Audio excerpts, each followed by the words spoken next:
We've told you before about the struggle businesses are going through and the hassle employees are dealing with as employers try to fill an upcoming requirement of what's been called Obamacare. But now they have more time. The Obama administration is delaying the requirement that businesses offer mandatory health care coverage.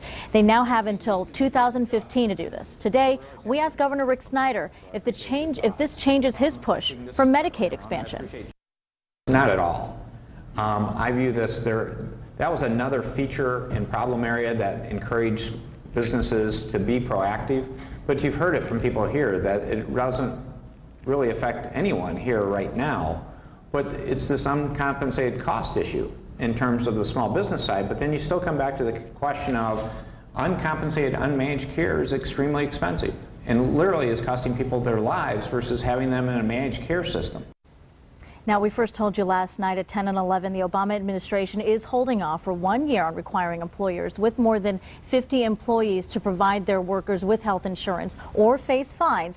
And that's being met with great excitement by businesses, but individuals still have to make sure they're insured.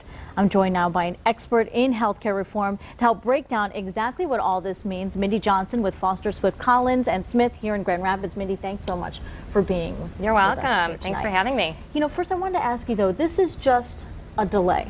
So now are we just putting off problems? I mean, we're hearing excitement, but it sounds like we just still have more problems to come later. Yeah, I think the initial response is one of celebration. There are so many technical requirements that large employers have to face in order to comply with this law before the deadline. So the extra year that they have in order to plan and form their strategies is a welcome relief. And is that what you're hearing in the business community? What are people saying to you? Yes, we've been helping a number of large employers over the past few months get ready for the implementation of the employer mandate. So we've been talking with them about how they can track their employees' hours to determine which employees are full-time and have to be offered coverage. And we're also helping them determine whether they're large employers to begin with over that 50 full-time equivalent threshold. And from that perspective, they have to look at the financial implications and the non-financial factors to determine whether they should pay or play, offer coverage or pay that penalty. And it does sound like there was already a lot of planning in the makes as it is, and so a lot of people are thinking, oh wow, now I have another year to keep going. But what are the next steps? Well, the next steps are to wait for the regulations, right, which have been promised to be published within the next week. So I think once those come out, we'll see another flurry of activity in determining what those requirements actually are and how they clarify the law. But at that point, then the employers will reassess their strategies, talk with their advisors, their CPAs, third-party administrators, and attorneys to figure out how they can best prepare for this.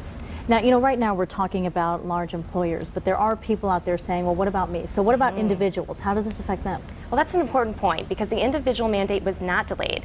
So the requirement that most Americans purchase health insurance coverage still goes into effect on January 1 of 2014. A corollary to that is that the health insurance exchanges are still going to be up and running, so they say, as of January 1. And open enrollment for those exchanges is set to begin October 1 of this year. So very important to know then for people then, individuals. Absolutely, yes. Overall though, would you say this is something to breathe a sigh of relief of, or do you say, hey, stay on top of it though because we still need to make some changes? Definitely breathe a sigh of relief, wave your flag in celebration, but also take a step back. Stay abreast of the changing laws, talk with your advisors so that you know what the requirements are and can form a strategy to best address them. Mindi Johnson, thank you so much for being with us tonight. Thank you.